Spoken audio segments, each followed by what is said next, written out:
Man, it is Game of Thrones out there. All the platforms are at war. Sellers are scrapping with buyers. It is getting mean in the comment sections. Boy, we've got some interesting results to report, plus predictions on new listings on BAT, PCAR Market, even SOMO tonight. This is Bid Nerds. The bidding starts now. Bid Nerds is your YouTube car game show. That's right. It is your YouTube car game show. My name is John Polnik. We are coming to you live from the Container Park in downtown Las Vegas. Everyone has left here from SEMA. My partner is in San Francisco. What's up, Michael Deeb? How are you tonight? I'm good, man. I had a little brunch with Sahan and Yuri today, and we talked about cars and stuff. It was good. It's a good day. My Niners won. But I got to tell you, JP, I know we've done a few shows since daylight savings time, but like to come into my dark office and turn on the lights, like I'm so not used to it. It feels like my lights are hotter because the room is dark, you know? But anyway, it's intense. It's in the middle of the night on the East Coast. Thank you for staying up and being here with us. We've got an array of luxurious cars for tonight's palette, or tonight's slate, I should say. I'm excited to dive into all the cars that were selected for this evening's show. JP, crypto is running, dude. I've got that shopping itch. I'm looking at my crypto and I'm like, hey, I could be a crypto bro. I'm yeah, like, what it hit like 80,000 over the weekend for a second there? It did. It touched 80. Yeah, touched 80 and everything. Wow. My whole little thing is you know, obviously I'm smitten. I'm happy that we're making money as we sleep, which is good.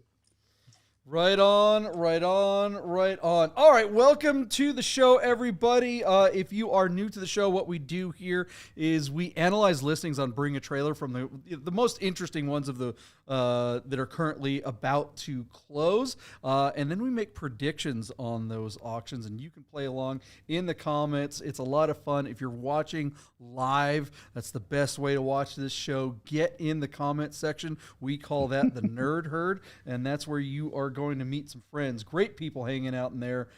So it's really cool, and there's always new guys hanging out tonight. Looks like FKA, Fat Kid Adventures, is a new guy tonight. Or at least this is the first time he's come in the chat. He's introducing himself, already making friends. Gotta love it. Way to go. All right, let's get to the show. We made predictions on the last episode.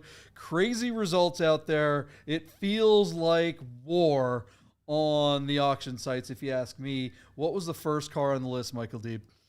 All right, JP, our Halo car from the last show is this really beautiful 1993 Toyota Supra Turbo running as an alumni listing on Bring a Trailer out of Lincolnshire, Illinois. JP, as an alumni, this car was previously sold on Bring a Trailer in June of 2019, which is still about 9 months before the world stood still. But you might remember, JP, that 2018 and 2019 especially were particularly soft markets for the collector car world. That being said, this 10,000-mile example sold back in June of 2019 for $57,500. Cool Supra Turbo, sport roof, automatic, no wing, nice car. And believe me, JP, the market has been really kind to the Supra Turbo, especially an unmolested example like this. Certainly, if it was a manual, it would bring more money. And believe it or not, JP, if this were a fixed roof, it would be worth more money. But it comes back to market now at the end of the season here as we roll into Thanksgiving. John, I'm not too impressed with these images or the marketing on this car, but we still thought it had a chance to do really well. I wondered aloud if this car would creep to six figures, and I sort of put my money where my mouth was. John, my bid was $110,000. You took the over at $114,000. Classic.com will remind you that the average selling price for a Supra Turbo, wing, no wing, manual, no manual, sport roof or no sport roof, the average selling price for a Supra Turbo is just $94,200. So, JP, it was a big surprise for me when I saw the result that this car sold for just this car hammered for just $73,333, where it failed to sell on just 13 bids.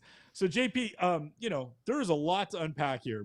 One, we could point to the marketing, which was weak, not strong. We could point to the transmission, which is not the one everybody wants. But just 13 bids. This car got like kind of no love, John. And $73,000 is a wholesale price. That's not a real bid. There were no buyers in the room for this car on Bring a Trailer.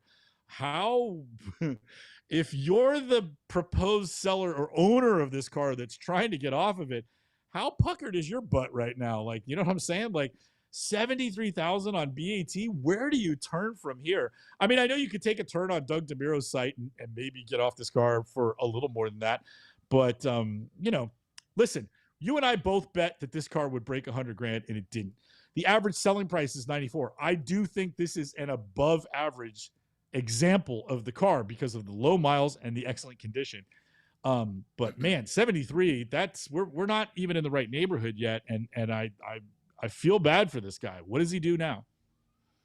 Yeah, I think he's stuck with his car. I think bottom line, it's an automatic, and what people want are perfect, excellent examples of cars without compromises. This is a car that you look at and you go, okay, yeah, the best ones are worth all the money in the world, but sorry guys, this isn't the best one. If you got to do a bunch of work to make it as good, or it's just that no one's going to chase that right now. People just want either to buy the car that they want or they don't want it at all.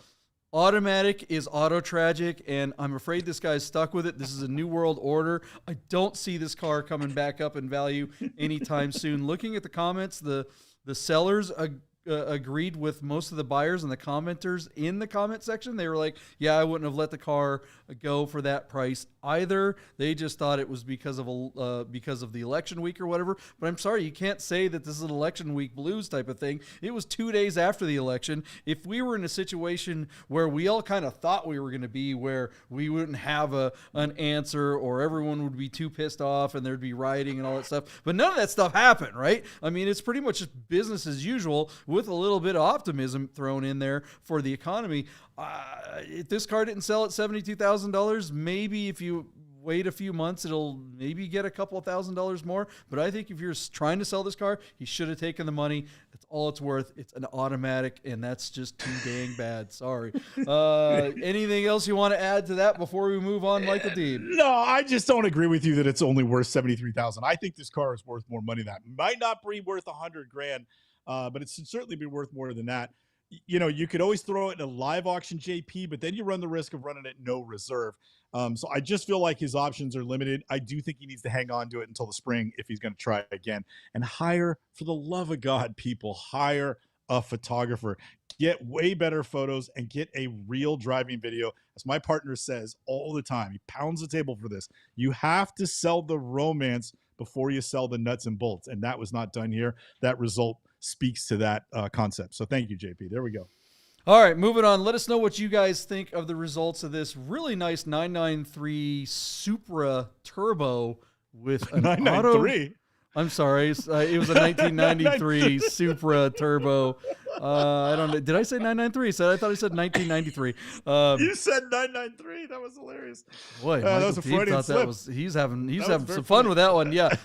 Do you think do you think the seller should have taken that money, or do you think that just an automatic, that's just what it's worth, and you'd rather buy a 993 for that money? I know I certainly would. And I think you can get one for around 70-something thousand. All right. What's the next car on the list, Michael Deeb? All right, JP, we are going to circle back to this. Where did it go? I lost mine. I closed mine out. Oh my God. Give me a break here. All right. 1 second. I have to open it. Randy Bloom selected for us on the last show, a 2008 Porsche 911 Targa 4S that was on, and I have to open my page to make sure I know where it's on, Bring a Trailer. The car was listed out of Moorfield, Ontario, Canada, showing 68,000 kilometers, which is just 42,000 miles. So what we have here, JP, is a 3.8 liter flat 6S. This is an IMS, range car where you'd have to, sort of check into that. The car is up in Canada. It's a manual. It's an S. It's a Targa, and it's 4-wheel drive. It's got relatively low miles. It's got the sports seats and the lobster forks. It's a very cool car. The big news here, of course, is the paint to sample Nordic gold metallic paint. And of course, the other part of the big nose is the fact that the car is in Canada and you're going to have to bring it stateside. Assuming that we find an American market buyer for the car. So JP, with all of that in mind, we wondered how well the car could do. Again, this should be about a $65,000 car, but because it's in Canada, I figured they'd have to sort of pay a premium on the selling price because somebody's most likely your buyer is going to be the United States, and they're going to have to budget for the fact that they're going to bring the car across the border, tariffs, transportation, and all the like. With that in mind, JP, I thought that the car had a chance to hammer for $52,000, but I wasn't sure if it would sell for that number. You took the over at $55,997, and Classic.com reminded us that the average selling price for this model would be about $62,000, but that would not be a paint to sample, and that would be a car with more than twice the miles on it to get to that average price. JP, our car hammered for $52,069, where it's sold on 28 bids. I'm really surprised that it's sold for that number. I had to say, my bid at 52, I really wasn't sure if they would take such a low number. So at 52,000, especially if the buyer's Canadian and is not moving it anywhere, I'd say that car's pretty well bought. If they're bringing it down to the States and it's not rusty underneath, I'd still say that's pretty well bought because I think you could bring it down for like $7,000 and have that car in your driveway for just under $60,000. And now you've got a low mileage Nordic gold paint to sample 4S Targa with a manual. I think the buyer did okay on that one. I'd call him the winner on that. What do you think, JP? I think this car is really cool looking in that colorway, but I don't think it's worth any more than what it brought. And I'm glad to see that the seller was smart enough to let it go at that price. This is a car that a lot of times when cars are in Canada, they usually good cars wind up in Canada. No one in Canada gets good cars, right? They have to like come to America where we have really good cars and steal them from our market and bring them up there, right? This car was a Canadian market car, and it has gauges that are in kilometers, which means this car will always be marked for that Canadian, maple leaf thing. And so if you own this car, you're going to be stuck looking at that. Look, we've got, it's like trying to figure out how fast you're going. How much of a pain in the ass is that going to be? I lost the gauges. There you go. It's not in miles per hour. So I don't know. I would find that to be a pain in the ass, and I think that would be enough for me to not even want the car at all.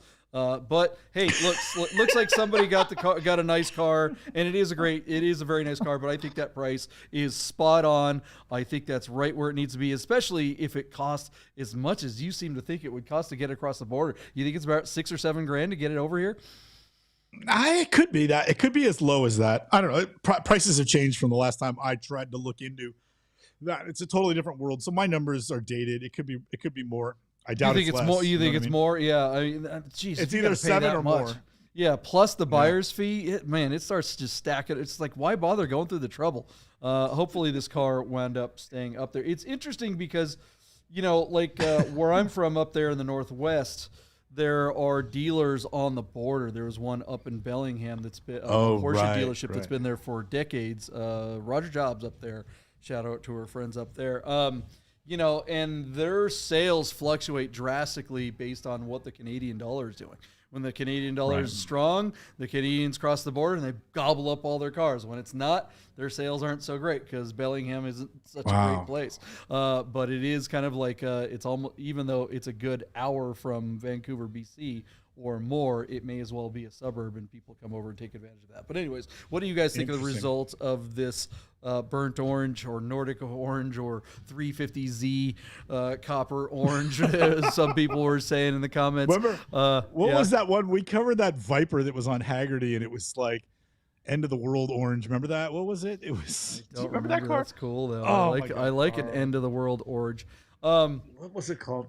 Hades orange. Do you remember the launch video for the 350Z. When the 350Z came out, they took one and ripped it through Prague.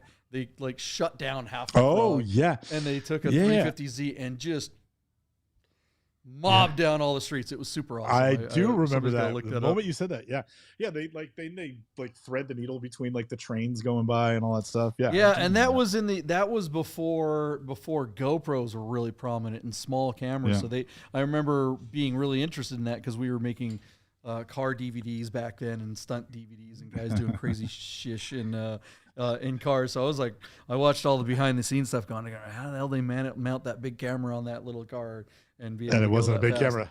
Well, a lot of them they were big cameras because again they didn't have GoPros then.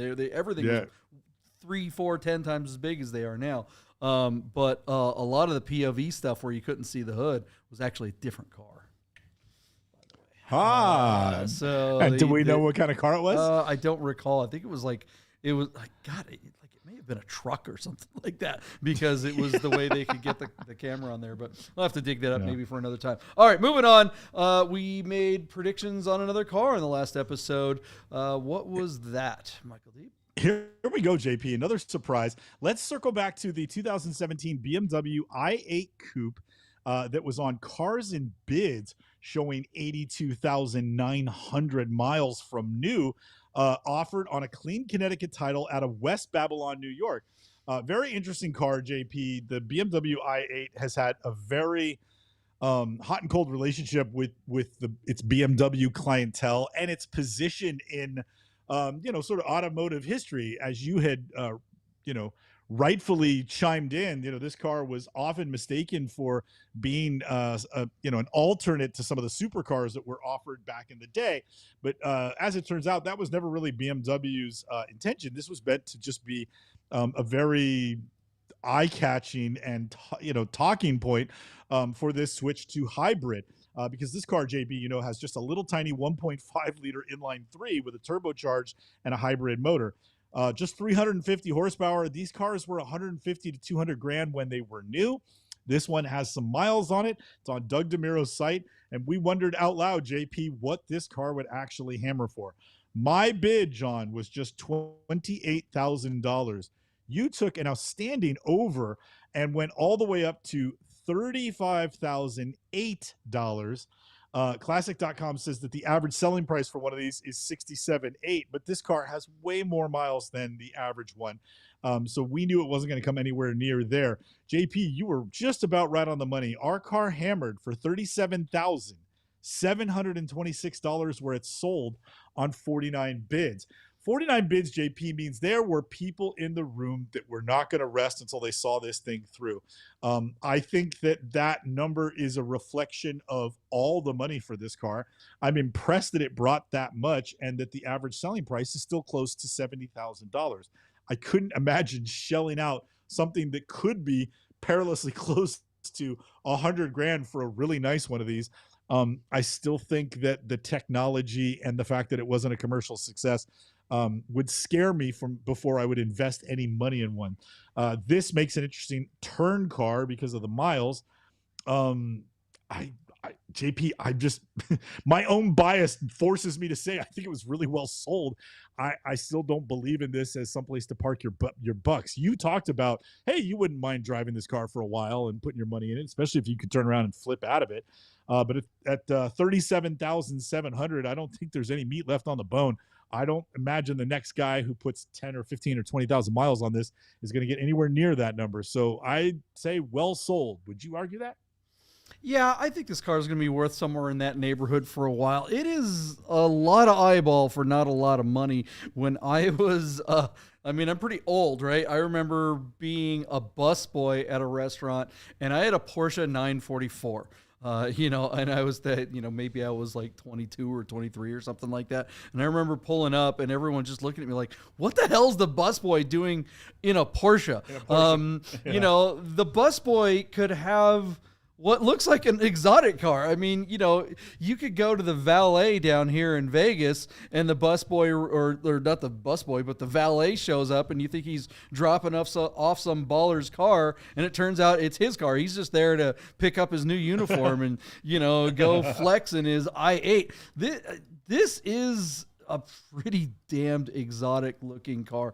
The problem with the baller on the budget model, though, is that if you get into this car, the first time this sucker breaks is You're when ruined. you're going to be reminded that the car doesn't know it's only a $35,000 car now. Right. You know, the repair bills for this thing are still going to be for a car that thinks it's a $200,000 car. So, you know, if somebody bought this reasonably and it was like, okay, I'm going to buy this and it's just going to be a cool thing that I'll flex around a little bit. They are really nice to drive. They're not great. They're definitely not an exotic car, but it's still, these are fun to drive, and you're gonna get looks at Cars and Coffee and stuff like that. If it's one of many of your cars, to add this thing, you know, for less than $40,000, why not? I mean, I think you could spend your car money on a much worse for that much money. Like, how much is a C7 Vet?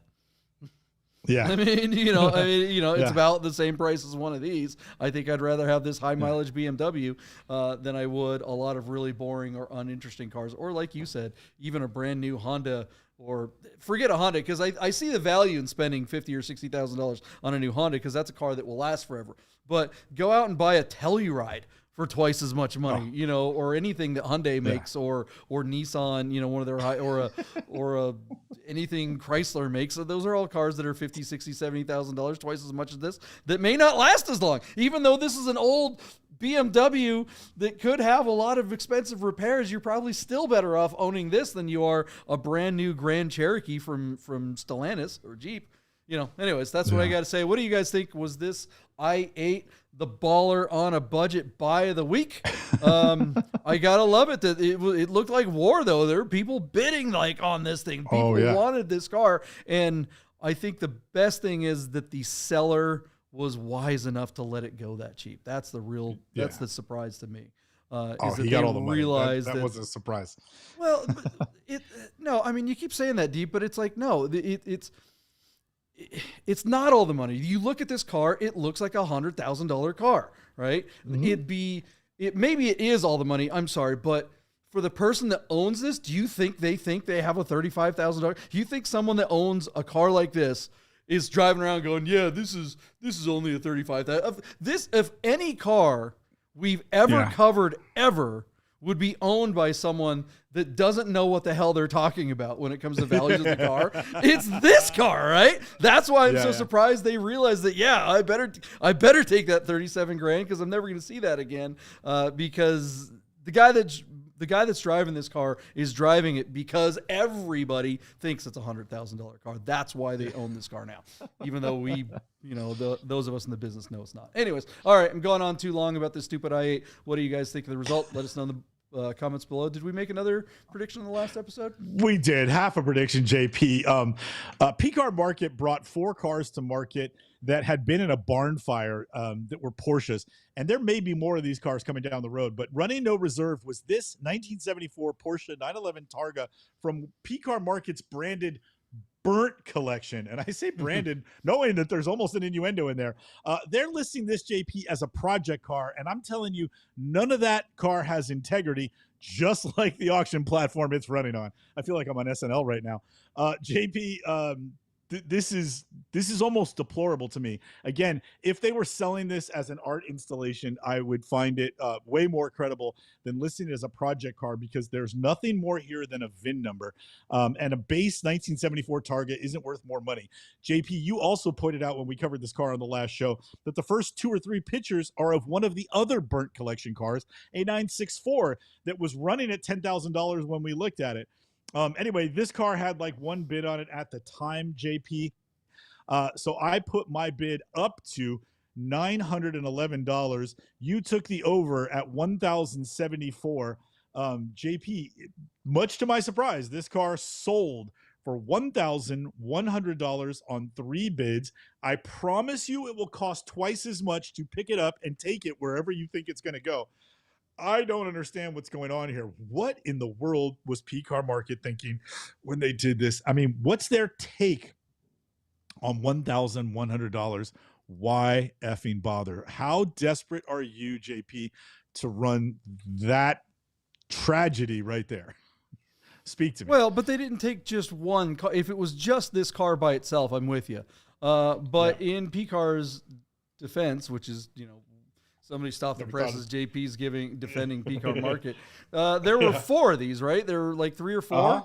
One of them was a 964, and I think that one went for $7,000, and it wasn't the condition of that. It's not like that car. It was higher. Was it 12,000? Well, maybe it was the 73 that was $7,000 or something like that. But yeah, I'm gonna look them up real quick.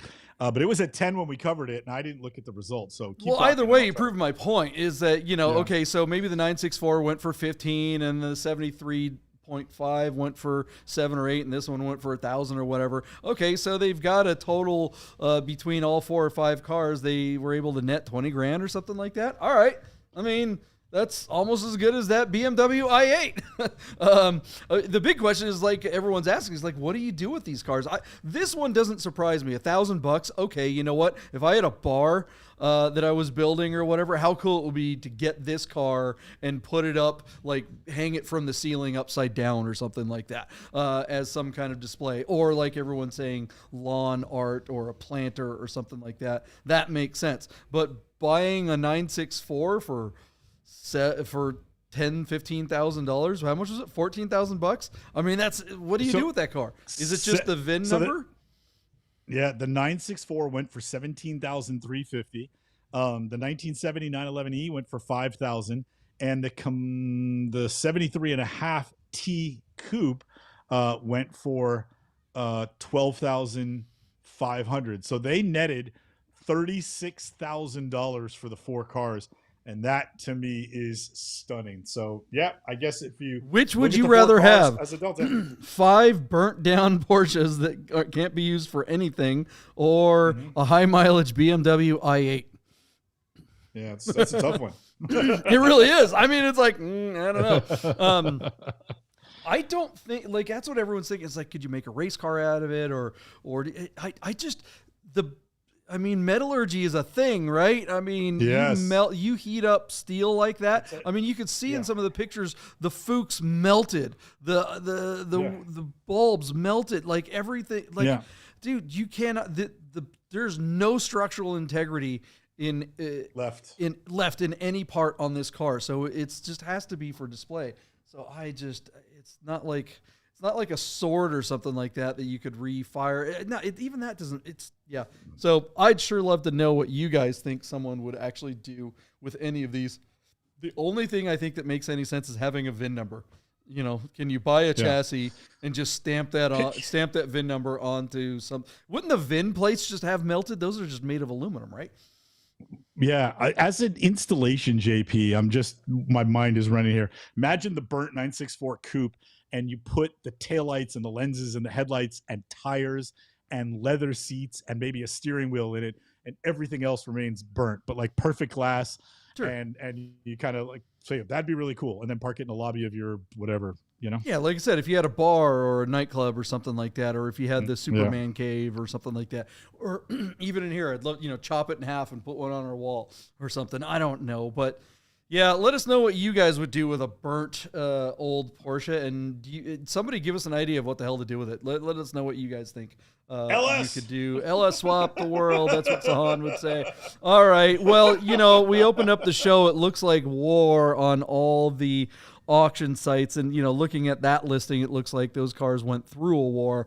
We have predictions to make right after this. Stick around. We'll be back in about 60 seconds. Hey guys, I gotta tell you about our friends Godden Porsche of Las Vegas and Godden Classic. If you're looking for a new Porsche or a classic, you gotta call our friend Steve at Godden, this guy. Save yourself the hassle of screwing around with all the auctions like we always talk about, and just talk to Steve. He'll find you the classic Porsche you're looking for. Godden Porsche of Las Vegas.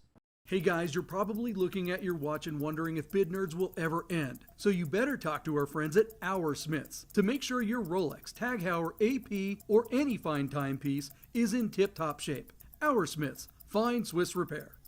Man, I'm looking at that Our Smiths commercial. I want a scotch. I don't have any scotch here today. I don't know what I was thinking. It's all the way over there. I should have grabbed it during the commercial break. Welcome back, everybody. This is Bid Nerds. All right, so it's war on the auction sites, man. This first car on the list, Deeb, I think is just this is representative of what I feel like the whole market is like. Why don't you introduce this first car? All right, JP, what we're talking about here is that one. All right. So we're coming back to that car first. My bad. I thought we were going to do the Halo car.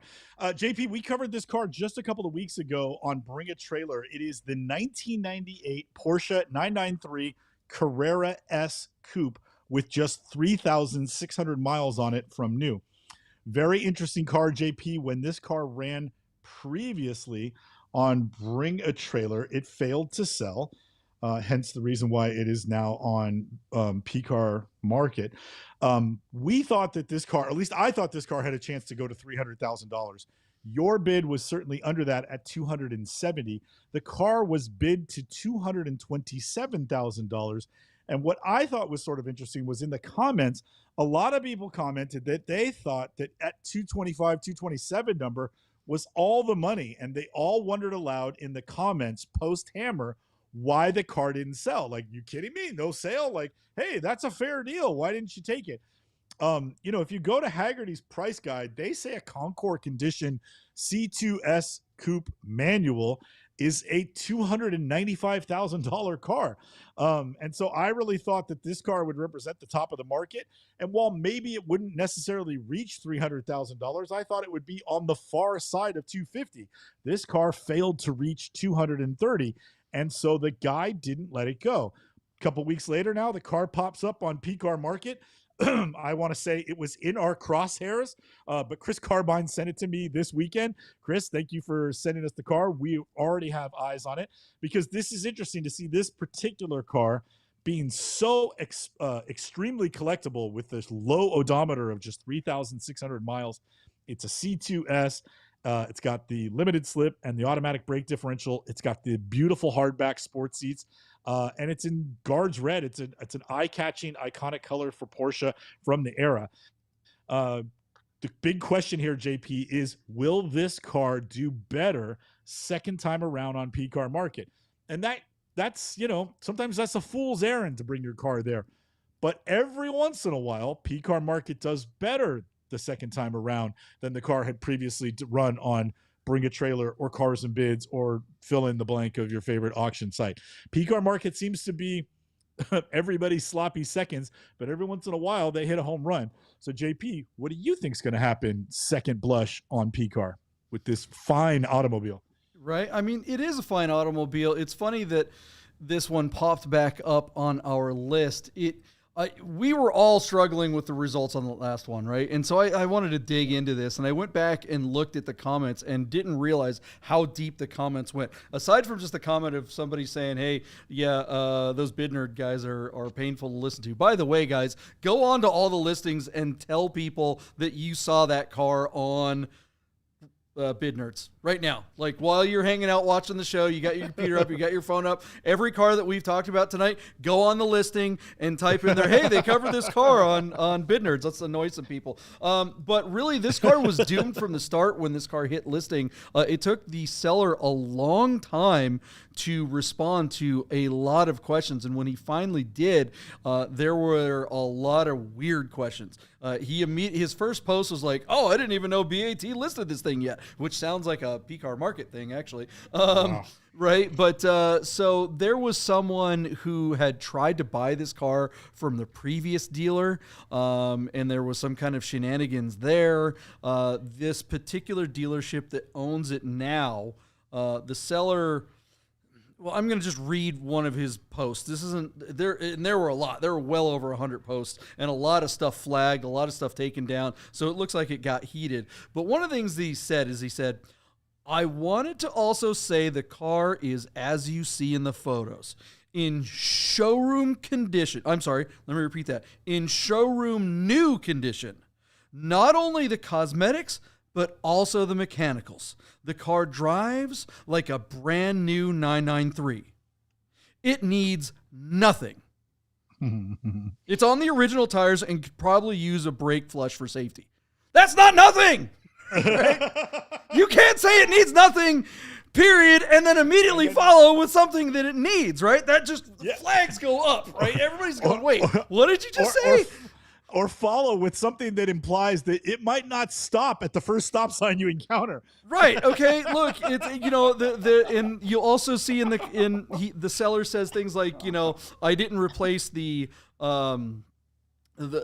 corner guards, the rock, the shark fins or whatever, because those have faded a little bit. I didn't change a bunch of stuff that he didn't change, but he keeps saying it's just like you when you went into the showroom. It's like, no, man, if you go into the showroom, you get a brand new car with brand new stuff. You don't get a bunch of crap that you need to replace. Anybody that knows anything about a 993 knows that, or any of these Porsches, right? You gotta, even the spark plug's got to be changed at least every 10 years. The brake fluid in an old analog brake system like this, you got to change that stuff. You can't let it sit. This car has no service records because it's never had any service.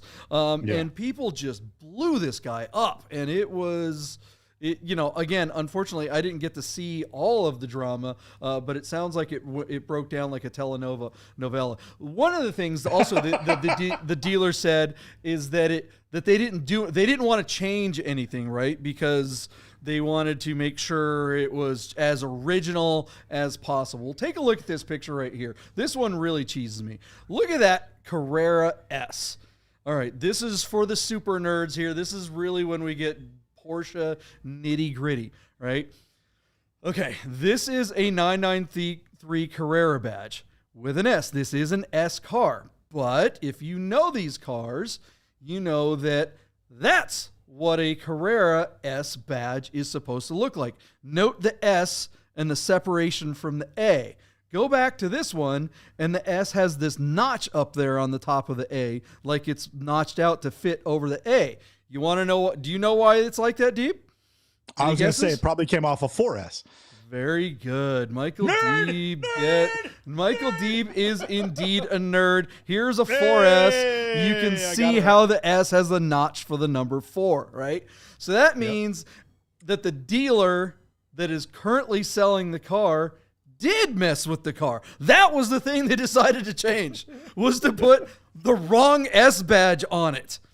Okay, well, this car still has a couple days to go. It's been up on PCAR Market for days now, and the seller has not said a peep.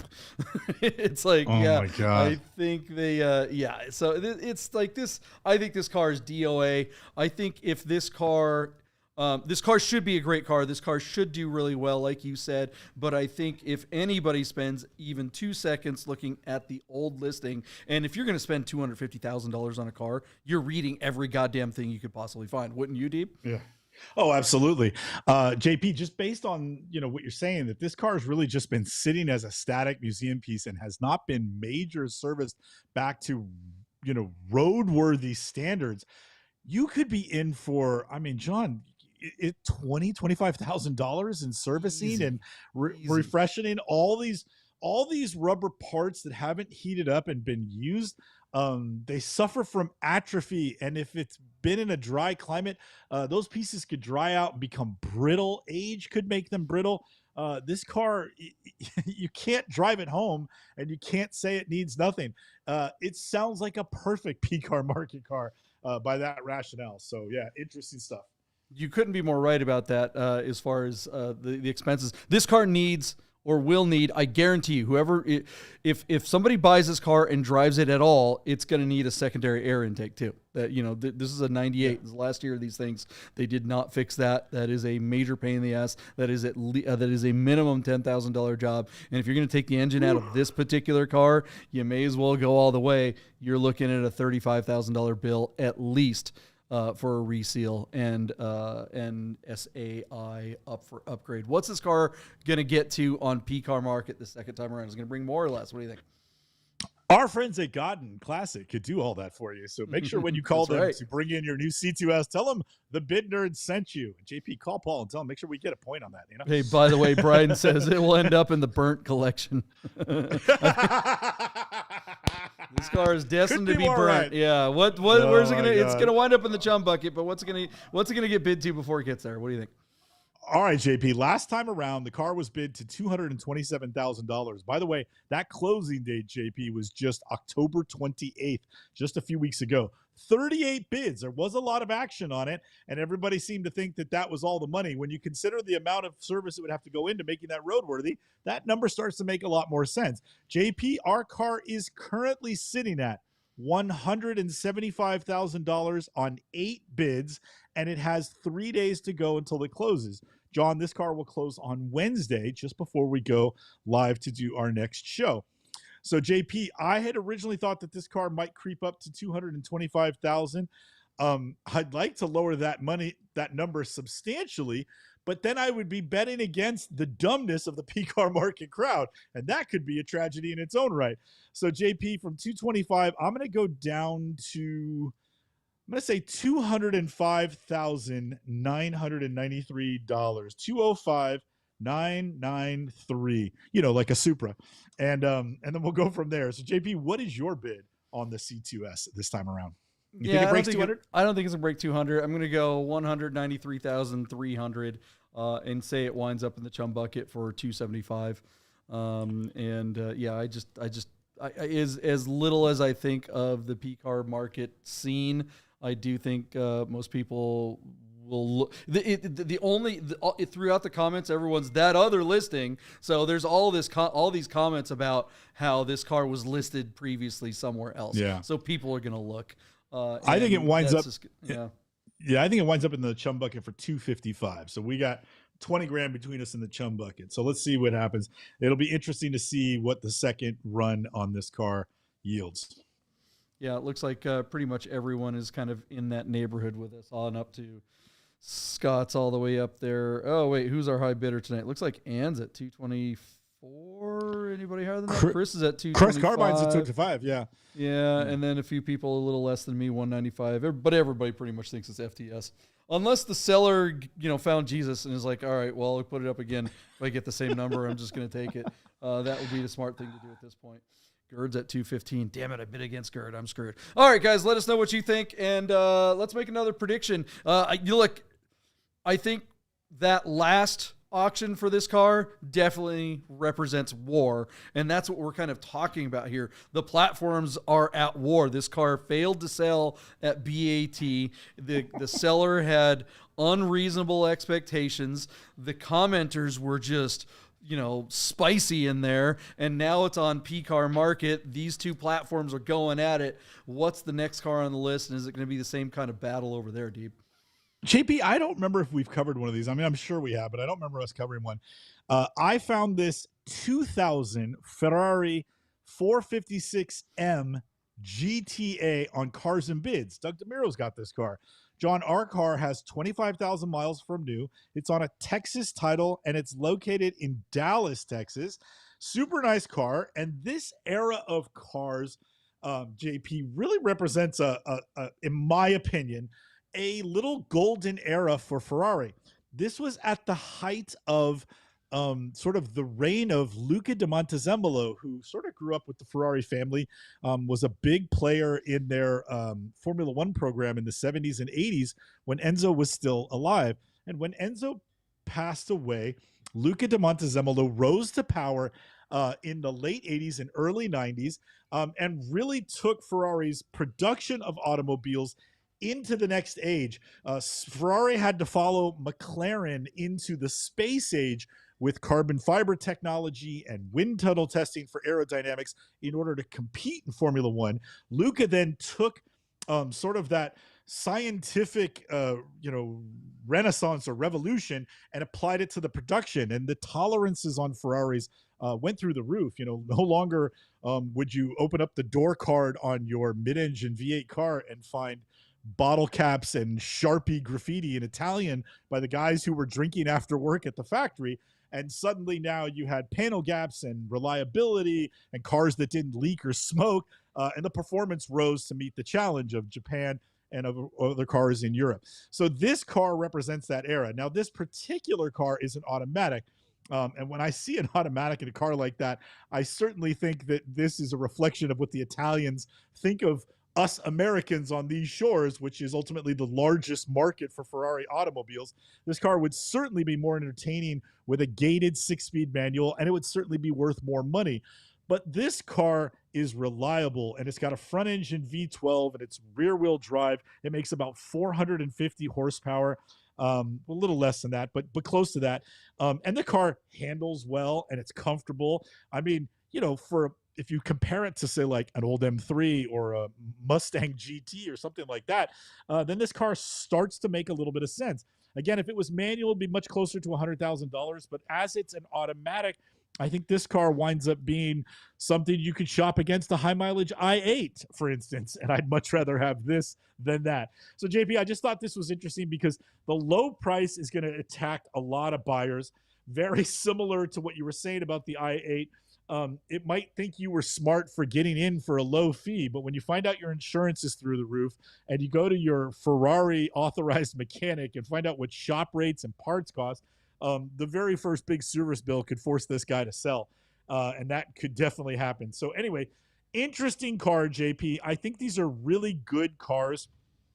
I think they're going to bring some new people into the Ferrari thing. And I think that's a good thing because the new Ferraris now are ridiculously expensive, but this is a cool car from a golden era. The automatic makes it really affordable, but don't be fooled. It's not really affordable. It's fool's gold, but cool car.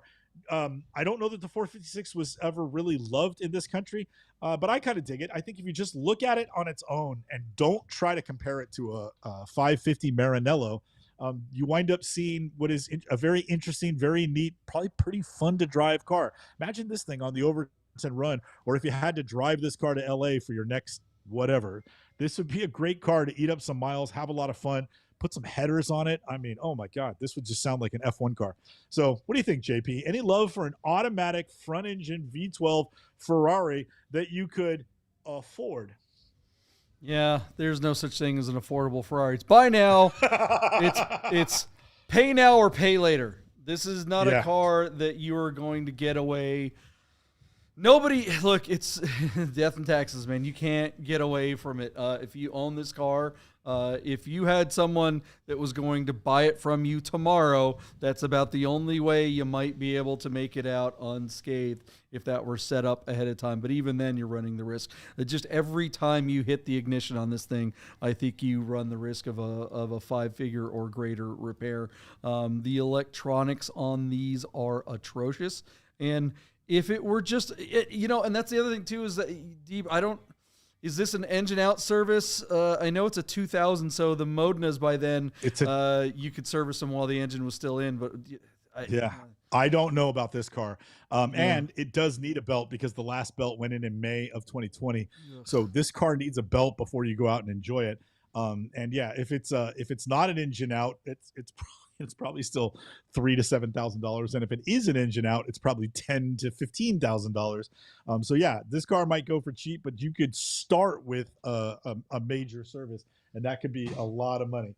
I mean, that would be the wise thing to do, is get this car and get the service done ASAP, and then hopefully maybe you have a car that could be kind of fun. I don't know. It sure is pretty. It's not the most beautiful Ferrari in the world. If this car were even remotely reliable, and I use that word loosely, it would be a great car, like compared to, say, something like a I don't know, an i8 or, actually I'm kidding about the i8, but like an SL500 or something like that. It's the autotratic transmission. So yeah, you could have a little bit of fun with this, but I think any bit of fun that you try to have with this car, you're just that sort of Damocles. This is one of those, at any moment, it's going to just turn to hell. Deeb, right. What's this thing going to bring? All right, JP. So our car doesn't close for another day. I mentioned it was in Dallas, Texas, with just 25,000 miles from new. There are a few modifications. Those wheels aren't Ferrari wheels. Those are oversized wheels. And the car is completely tinted out, which would, in California, they'd arrest you for something stupid like that. But neat car, JP. Currently sitting at $32,500 on 12 bids. Classic.com tells us that a 456 GTA is on average about a $54,000 proposition. I don't think this car is going to bring that kind of money, especially knowing that it needs a service right now. The modifications do not enhance the value. It might make it attractive to a younger, more aggressive potential buyer. but I don't know that it enhances getting more money for the car. So JP, I'm going to bid $45,600, and we've still got a ways to go. I said a day, but let's say November 12th. What's the date today, JP? I gotta see this myself. It is So it the closes 10th, on yeah. Tuesday. Yeah, it closes on Tuesday. The clock for cars and bids confuses me. So we have 2 days to go, and it's at 32.5. It's a ways to go to get to my bid. So I'm not confident that it's going to get there, but I wrote it down, and I'm not going to bother changing it. $45,600. But JP, it wouldn't surprise me in the least if this car petered out before 40. So what do you think? The low miles should help, but the wheels and the tint and needing a belt service don't. So that's 3 strikes against and 1 strike for. Yeah, I mean, if it were a better known Ferrari, this car kind of lives in sort of a young timer, window, because it comes from the style is definitely more 90s than it is 2000s, even though it is a 2000 car. But I just don't think it's well enough known. Like the I'm sorry, not the Dinos, but the Mondials or Mondials, however the hell you pronounce it, or 348s. Those have always been kind of the inexpensive Ferraris, but people know what those are. They know what they're getting into. And frankly, they're dead sexy compared to this car. This car just is really kind of a subtle Ferrari, which has its appeal, but not to a wide enough audience. And I just don't think that niche audience, that guy that really wants something that's just a little under key, is on cars and bids. So I think this car is DOA. I don't think it's going to even make 40 grand. I'm going to go 39, 4, 5, 6. And say it doesn't sell for that. I think, and then Chris Carbine mentioned that this car failed to sell on PAT for 60 grand back in March. So should have taken the money. This guy's in real trouble. Taken the money. Yeah, this is one of those things. BAT is the biggest game in town. March was a much better selling period than it is now. And I mean, when it comes to a war between the platforms, I just don't see cars and bids coming out on top. This is one of those things where, through attrition, BAT can take a lot of heat. They can let the other guys squirm. They can take a lot more listings. They can afford to sell fewer cars, or not necessarily fewer cars, but have some, sell for less money. Cars and bids has to sell everything they get on there right now, because it just seems like it's getting worse and worse and worse for them. I think they start to get desperate. They take anything they can possibly get, which lowers their sell-through rate even more. If I'm cars and bids, boy, unless this guy has a really reasonable come-to-Jesus reserve, I think cars and bids, this is the kind of car where you go, I don't know if you really want to list this here. But, all right, what do you guys think this car will bring? Let's move on. We still have another couple of cars to make predictions on. What do we got? War between the platforms. JP, we might only have time for one more, so let's jump ahead to the 1989 Porsche 911 Speedster that is currently on Sotheby's Motorsports auction site. This car is brought to market by our good friend Zach Miller, formerly of Cars and Bids. Zach is now running his own show, and has picked up such esteemed clients as Graham Rahal, who I happen to have met a couple of times because he bought and sold some cars with Ferrari San Francisco, and is really good friends with my buddy Jeff Harley. I'm totally name dropping right now. But anyway, Zach Miller has Graham Rahal's 95-mile 1989 911 Speedster. You heard me correct. Just 95 miles on the odometer from new. If that 993 with 3,600 miles needs $30,000 in service, JP, what does this one need? It won't matter because somebody's going to pay a record number for this car, and they probably don't care if it doesn't start, run, drive, or stop or anything.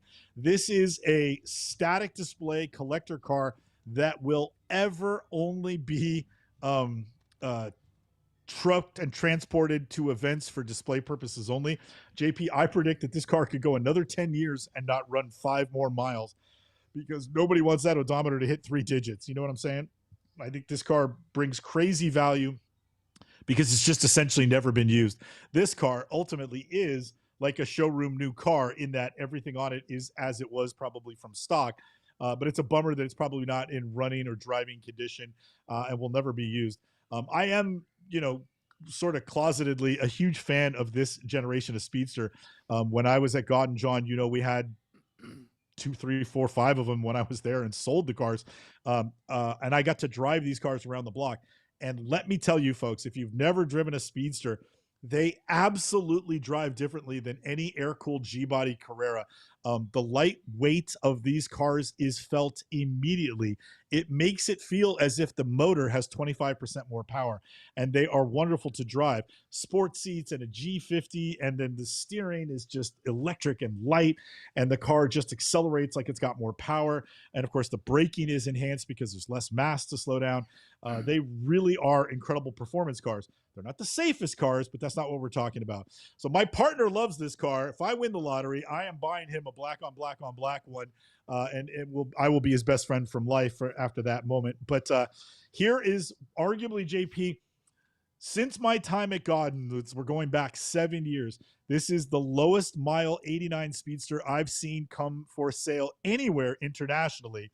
This car is on the right platform because Sotheby's has an incredible collector base. This car is being sold by a reputable person, and then it's being brought to market by somebody who knows what he's doing. I think this car could do really, really well here, JP, and it seems to be off to a good start, but we'll circle back to the numbers. What do you think when you look at a car like this that is unused? Are you impressed by the preservation, or does it can't get past your anger that the fact that somebody bought this car from a dealership and decided to never drive it? Yeah, I mean, if I wanted to look at a picture of a Speedster, I'd go look at a picture of a Speedster. What's the point of this car? I mean, I know what the point of this car. It's a collector car, and someone's going to pay all the money for this car, and I just don't really like that person. It's nice to find a car that has low miles, I guess. Shout out to our friend Zach, and we do wish him well. I'm not a big fan of the platform in general, but I don't necessarily think that this is a bad idea for this particular car because this is definitely as high end as you get. And I think it's more likely to find that collector buyer on a platform like this than you are on BAT.